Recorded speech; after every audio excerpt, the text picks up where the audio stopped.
பிரியமானவர்களே, இன்றைய காலை பொழுதிலும் கூட இது வானத்தின் வாசல் ஊழியத்தின் மூலம் உங்களை சந்திப்பதில் கர்த்தருக்குள் மிகுந்த சந்தோஷம் அடைகிறேன்.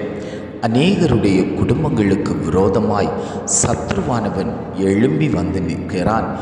இன்றைய காலகட்டத்தில் அநேக குடும்பங்களை பலவீனப்படுத்தி பிரச்சனைகளை உண்டாக்கி வியாதியை கொண்டு வந்து போட்டு பல விரோதமான செயல்களை தூண்டிவிட்டு அவன் குடும்பங்களில் அசைவாடி கொண்டிருக்கிறதை நம் கண்கள் முன்பாக பார்த்து கொண்டிருக்கிறோம். அநேக குடும்பங்களை பிரித்து வைத்து சதியாட்டம் ஆடுகிற அந்த சத்ருவின் கிரியைகள் அழிக்கப்படும் என்று ஆவியானவர் ஒவ்வொரு குடும்பங்களையும் பார்த்து வாக்கு கொடுத்து கொண்டிருக்கிறார்.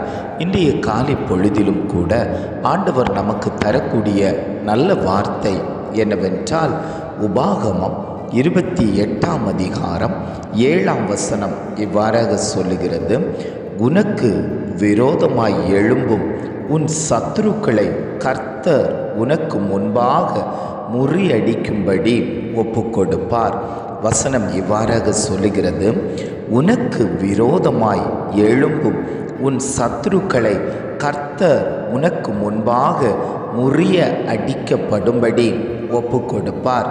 ஆண்டவர் சொல்லுகிறார், உங்களுக்கு விரோதமாய், உங்கள் குடும்பங்களுக்கு விரோதமாய் எழும்பும் சத்துருக்களை நான் முறியடிப்பேன் என்று ஆண்டவர் ஒவ்வொரு குடும்பங்களையும் பார்த்து வாக்கு கொடுத்து கொண்டிருக்கிறார்.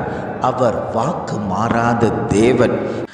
அநேக குடும்பங்கள் ஏக்கத்தோடு, பாரத்தோடு, வியாகுலத்தோடு, சஞ்சலத்தோடு தேவ சமூகத்தில் வந்து காத்து கிடக்கிறார்கள். என் குடும்பத்தை சத்ருவானவன் ஆளுகை செய்கிறான்.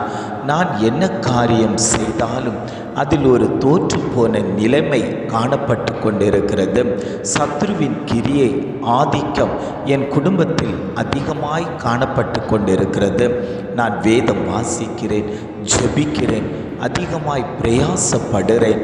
ஆனாலும் என் குடும்பத்தில் உள்ள இந்த காரியங்கள் நிர்மூலமாக்கப்படாமல் சத்ருவின் ஆளுகைக்குள் இருந்து கொண்டிருக்கிறது என்று அநேகர் தேவ சமூகத்தை நோக்கி முறையிட்டு கொண்டிருக்கிறார்கள்.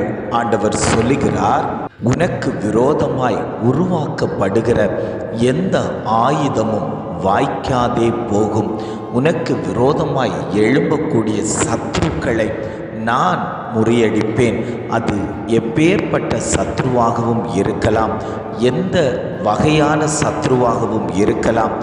அந்த சத்ருக்களை எல்லாம் நான் முறியடித்து உன் குடும்பத்தில் இருக்கக்கூடிய இருளை மாற்றி வெளிச்சத்தை நான் உனக்கு தருவேன் என்று ஆண்டவர் பதில் தந்து கொண்டிருக்கிறார். கோலியாத் என்கிற சத்ரு இஸ்ரவேல் ஜனங்களுக்கு விரோதமாய் எழும்பி கொக்கரித்து கொண்டிருந்தான். அந்த கோலியாத்தை முறியடிப்பதற்கு, கோலியாத்தை ஜெயிப்பதற்கு யாராலேயும் முடியவில்லை.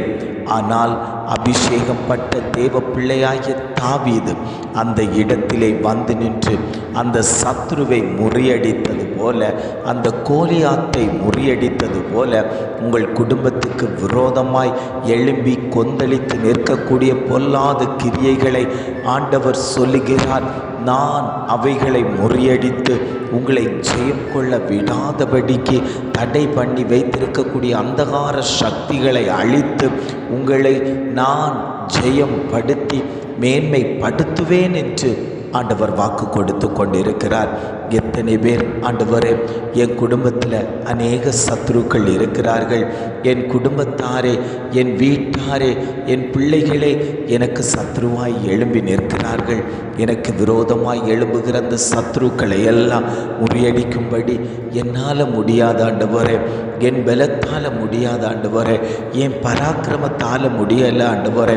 ஆனாலும் கர்த்தருடைய ஆவி எனக்குள்ளாடி இருக்குமே, ஆனால் அந்த சத்ருக்களை எல்லாம் முறியடித்து ஜெயம் கொள்ள வைக்க தேவனால் முடியும் என்பதை நான் விசுவாசிக்கிறேன்னு சொல்லி எத்தனை பேர் வாஞ்சியோடு இந்த வார்த்தை எனக்குண்டான வார்த்தை தான் ஆண்டவரே, என் குடும்பத்துக்குண்டான வார்த்தை தான் ஆண்டவரே நீர் என்னோடு கூட பேசி கொண்டிருக்கிறீர் என்பதை எத்தனை பேர் பற்றி பிடித்து கொள்ளுகிறீர்களோ அத்தனை குடும்பத்திற்கும் ஆண்டவர் விடுதலையை தருவேன், ஜெயத்தை தருவேன், உங்கள் குடும்பங்களில் நான் ஆளுகை செய்வேன் என்று ஆண்டவர் வாக்கு கொடுத்து கொண்டிருக்கிறார். ஜெபிக்கலாமா? அன்பின் பரலோக பிதாவே, இந்த காலை பொழுதுக்காக நாங்கள் உம்மை துதிக்கிறோம், ஸ்தோத்தரிக்கிறோம் ஆண்டவரே. இந்த காலை பொழுதிலும் கூட ஆவியானவர் எங்களுக்கு தந்த நல்ல வார்த்தைக்காக நாங்கள் உமக்கு நன்றி செலுத்துகிறோம் ஆண்டவரே. உனக்கு விரோதமாய் எழும்பும் உன் சத்துருக்களை கர்த்தர் உனக்கு முன்பாக முறியடிக்கும்படி ஒப்பு கொடுப்பார் என்று அழகான ஒரு வாக்குத்தத்த வார்த்தை எங்களுக்கு தந்ததற்காக நாங்கள் உமக்கு நன்றி செலுத்துகிறோம் ஆண்டவரே. எங்கள் குடும்பத்துக்கு விரோதமாய் அநேக சத்துருக்கள் எழும்பினார்கள் ஆண்டவரே. ஆனாலும் நீர் எங்களோடு கூட இருக்கிறதுனால அந்த சத்துருக்கள் எல்லாம் முறியடிக்கப்பட்டு போனதே ஆண்டவரே. இனியும் எந்த சத்துருவும் எங்கள் குடும்பத்துக்கு விரோதமாகவோ, எங்கள் பிள்ளைகளுக்கு விரோதமாகவோ, எங்கள் தொழில்களுக்கு விரோதமாகவோ, எங்கள் போக்கிலும் வரத்திலும் விரோதமாக எந்த சத்துருவும் எழும்பாதபடிக்கு தேவன் எங்களை வேலியடைத்து பாதுகாத்து கொள்ளும்படியாய் நாங்கள் ஜெபிக்கிறோம் ஆண்டவரே. இதை கேட்டுக்கொண்டிருக்கக்கூடிய ஒவ்வொரு குடும்பங்களையும் தேவன் பலப்படுத்தணும். அந்த குடும்பங்களில் இருக்கக்கூடிய சத்ருவின் ஆதிக்கங்கள், விரோதமாய் எழும்பக்கூடிய பொல்லாத கிரியைகள் எல்லாவற்றையும் தேவன் அழித்து அவர்களை மேன்மைப்படுத்தும்படியாய் நாங்கள் ஜெபிக்கிறோம். எங்களை தாழ்த்தி தருகிறோம். துதி கன மகிமை எல்லாம் உமக்கு செலுத்துகிறோம். மீட்பர் இயேசுவின் மூலம் ஜெபம் கேளும் நல்ல பிதாவே. ஆமேன், ஆமேன்.